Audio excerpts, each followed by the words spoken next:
Passo ora la parola all'onorevole Özsan Bozatli, membro del Congresso dei Poteri Locali e Regionali del Consiglio d'Europa e vicepresidente del Consiglio provinciale di Istanbul, membro dell'Assemblea delle Regioni d'Europa, ne presiede la Commissione per la Cultura, l'Istruzione e la Gioventù. Prego. Mr. President, dear Mr. Luigi Vitali, dear distinguished speakers and audience, dear friends, when I was preparing my speech for this meeting, it was very difficult for me to decide what to say, because I had so many things to say from different point of views, which stem from my different careers. Today, we have very strong and highly qualified speakers and audience in this meeting room. And I know that we are not the ones against the discrimination just between women and men, but any kind of discrimination between anybody for any reason. Mr. President has said a few words about me, but I will also tell you a bit more about myself. I'm a woman belonging to a loving family. And I believe the most challenging career on the world is being a mother and a wife. Plus, I'm a medical doctor, and I have worked in many different regions of my country. And all the while, I work as the president of Istanbul Provincial Council. I'm a member of the Congress of Local and Regional Authorities.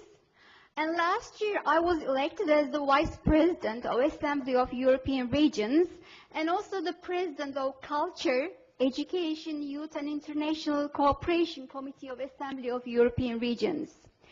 Important to note, I was encouraged to partake in politics by another woman politician in AK Party, our ruling party. So it was a woman support for me.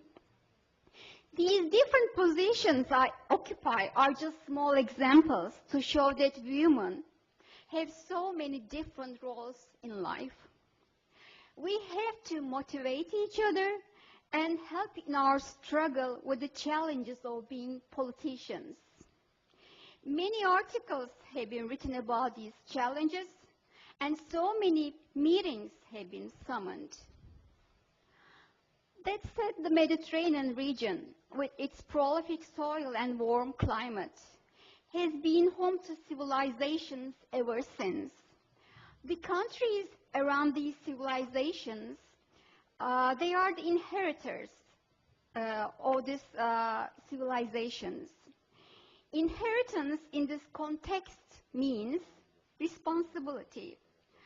This region has witnessed the rise of three holy regions: olive, the symbol of peace; fig and pomegranate apple, the symbol of richness and blessing in holy scriptures, are the products harvested in Mediterranean region. Moreover, inheritance from these civilizations also mean taking the burden of the responsibility. Mediterranean region was also home to a culture that successfully incorporated the equality of genders. Historically, women have been highly regarded in this region. As a Turkish female politician, I would like to mention briefly the history of women in politics in Turkey. In 1908, the Ottoman state declared a constitutional monarchy and opened the parliament. Women at that time demanded the right to be spectators in the parliament. They presented their case to their sultan. After a long time of perseverance, they gained the right to observe the parliament in 1908. Today, women constitute a 15% of our parliament. 50% of all lecturers in the universities are women. There are hundreds of women present in the local administrations, hence me. This is the result of our common endeavor, all men and women together, to get more freedom, justice, better human rights, and improved democracy. When we look at the Arab countries in Mediterranean region, women and youth are continuing in their honorable struggle to gain more freedom, augment their democracy, and protect human rights.